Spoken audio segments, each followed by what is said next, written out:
Hi everybody, it's Karen from Glaze Craze. I'm here to show you what you need to know about your April subscription box. We've got a really cool new technique that we've actually just pretty much created for our take-home kits because of the unique situation that we're in right now. We have so many silkscreen designs in store that nobody can use, and we can't send them all home because we only have one of everything. So we've come up with this really cool tissue paper transfer technique, which is what these little tissue paper designs are in your kit. And you can use these to transfer the designs from our silk screens onto your pottery at home. So we've given you a whole bunch of designs to choose from. Hopefully there's a few there that you'd like, and you can save the rest if there's more than you like that you can't fit on your projects for this kit. You can save them and put them on another project another time. Whether now or later after we open, doesn't matter. Hold on to them, and you can use them whenever you want. So I think they're going to be a lot of fun, and I hope you guys have fun with them too. So let's get started. So I'm actually going to do a slightly different piece here just because I want to save the good stuff for you guys. So I'm just using a small little old dish that we already had in store here that's been washed off a few times. I've already started painting the back a bit black, but that's just so that I can get ahead of things for you guys here. I would recommend that you guys wait until doing other areas after you've done this. So I'm going to show you two techniques actually. I'm going to show you a really cool watercolor technique, and I'm going to show you the tissue paper transfers. So in your kit you have a brush kit. I have just one of our in-store brushes here, but you have a pack of brand new brushes that you can keep in there. You have a sponge, and what I've done with the one that I have here, you can by all means use it as the cube that it is, but you can also cut off the corners. It's not a pretty job, but I've cut all the corners off of it so you can make it a little bit more rounder. It's good for this watercolor technique. I have a bowl of water with another sponge. You can use the same sponge, it really doesn't matter. And my tissue paper and my 4 cups of color here. You can't see them in my video here, but I'm going to move them a little bit closer. The purple and the blue that I have here are exactly the same ones that you have in your kit. I've added an orange instead of a yellow just because I'm partial to orange. Orange is one of the store colors. But I think you guys will like the colors we put in there a little bit better. There is a picture of all the different colors in your email. And what I'm doing right now is I just take my sponge and I'm just squeezing a little bit of water into each of those cups. And then I'm going to take my brush and I'm going to mix them until it's completely mixed.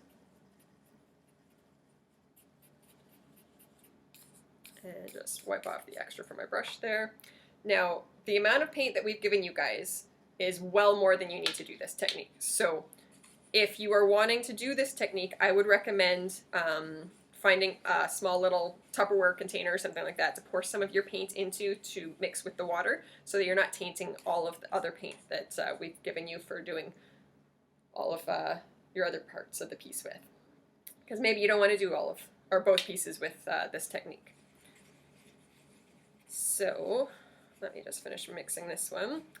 I should mention, in case you are not familiar with our regular paints, we did include an instruction kit in the email, but to use the regular paints, apart from this technique, you do want to put 3 coats of paint on to get it a nice solid color. With this technique, not an issue though. We want just one coat and we want it watered down. It's a watercolor technique for a reason. So I'm going to take my rounded off sponge, and actually let me move a couple of my colors away there. I'm going to do the orange first, I think. I'm going to stick it in my paint, and this is where it gets fun and messy. So this paint is washable. Don't worry if it gets on other things, carpets and stuff like that. It comes off with just a little bit of water. It is a great activity to do outside, especially with the kids though, because, well, it doesn't matter what it gets on, the rain will wash it away. So I'm going to take my sponge that's filled with the wet paint, and I literally just throw it at my piece. And I'm going to just hold it up to the camera there so you can see. Oh, I got a little splash of my teal there. Let me just wipe that off. And it's just refilling a little bit and throwing. Refill a little bit and throw. Okay, so you can see what I've got there. You don't even necessarily have to refill each time either. Now I'm going to just rinse off my sponge and switch to a different color.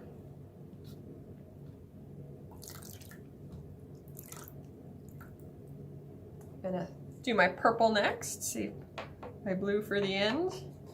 So I dip my sponge in the paint and throw. Dip it in the paint and throw. Ooh.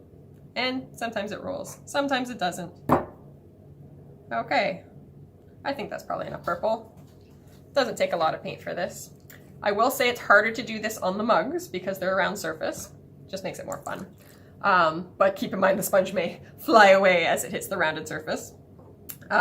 If you do it on the box, probably a little bit easier. Okay, so on my blue, oh, see, I'm making lots of mess here.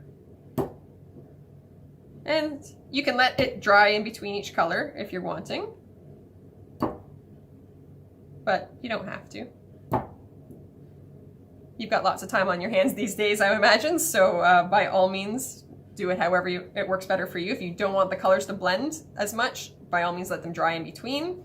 I like the fact that they kind of merge together here. I'm going to wash my sponge off and do a little bit more of, I think, the orange, just to fill in some of those bare spots.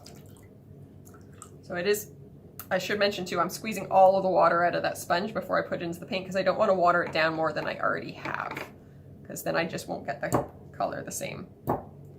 There we go. Oh, I think I'm getting my computer. Oopsies. Okay, so that's pretty much it for the watercolor technique. Let me just clean off my sponge there. Now, this is where a second sponge comes in handy if you have cut off the corners of it. If you haven't cut off the corners, doesn't matter.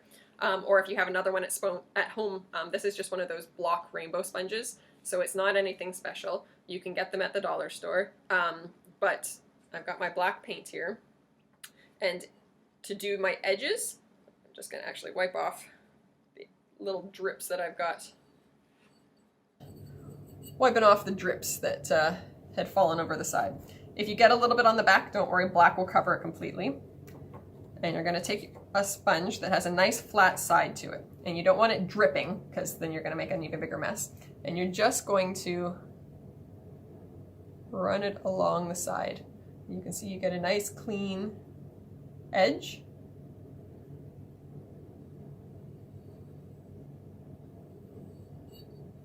Doing it that way. And this is why you want to do the black at the end. If you get too much black paint on there, you can see mine's actually starting to drip a little bit in on the edge there. So try not to get too much paint on your sponge when you're doing this. It's easy to go back over and do another coat. Don't try and do it all at once like me. Okay, so there's our watercolor technique. And I am gonna do a bit of a cleanup, let that dry, and then I'm going to come back and show you with the paper transfer. Okay. Hey everybody, I'm back. So I've got a fresh bowl of water because we don't want to use the tainted paint water that I was working with before when I'm wetting the tissue paper on here, because we are going to be using water to adhere this. So you're going to take your tissue paper design, you're going to lay it down so that it is legible. So I'm using the It's Two Peoply Outside design, and so you're going to lay it down so that it's legible. If it's not legible, it's not going to transfer, because the darker side is the side that the design is actually on, and that is what's going to transfer. That is the paint. So you're going to lay it down where you're wanting on your piece, and you're going to take your sponge, you're going to take a fair amount of water out of it, but here, I'll just show you. I can still squeeze more water out of it. I'm not taking all of it out, I'm just taking the bulk of it out so that it's not going to drip on my table as I do this. Then you are going to blot the paper until it goes see-through.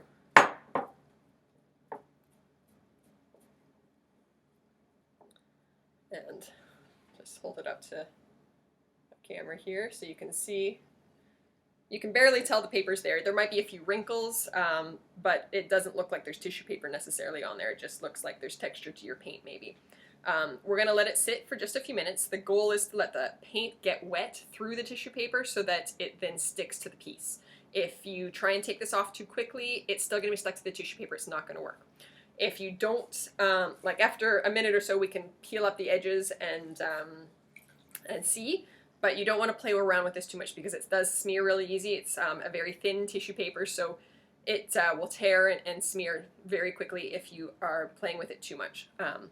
So you can also go back over it, just dab it. We're not brushing, we're just dabbing the water on there. And Getting a fair amount of water on there isn't a bad thing. You don't want there to be a pool of water on there, but you want it to definitely be glistening.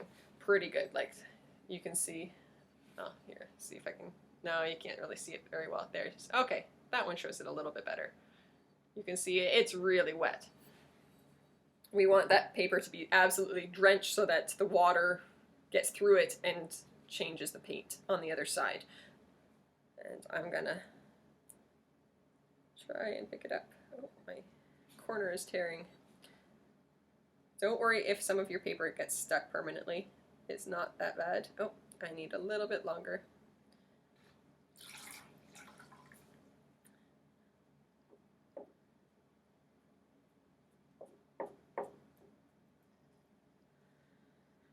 Okay, I'll give it a little bit more.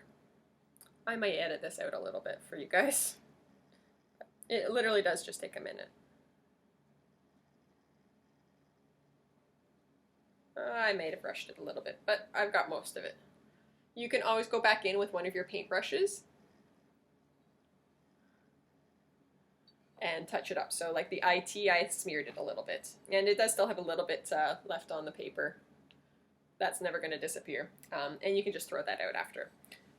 Or recycle it. It's not going to hurt it to do that.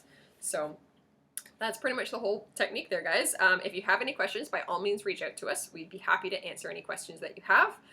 If you make a mistake, take it to the sink, take a wet sponge, and wipe off everything. I wouldn't recommend putting it right under the sink unless you want to take this, leave it to dry for a few days before you start painting it again, because once the piece absorbs too much water, it just won't accept the paint, especially with the watercolor technique, very well. And you really want it to be able to suck up what it can. So if you do make a mistake, don't worry, it is completely fixable. The black can stain it a little bit, so just be careful. All the lighter colors, though, will wash off really easy. And so save the black till the end until you know you're happy with it. And black on top of other colors, actually, too, will wash away very easy. I should mention that, too. So that's it. And let us know if you have any questions. And we would love to see pictures, by all means. While it is a mystery kit, it's already April, we're already distributing them, and you've got them and you're creating with them. By all means, share them on social media, brag to your friends how you've got these really cool kits, and how awesome your artwork is. We would love to see it. Thank you.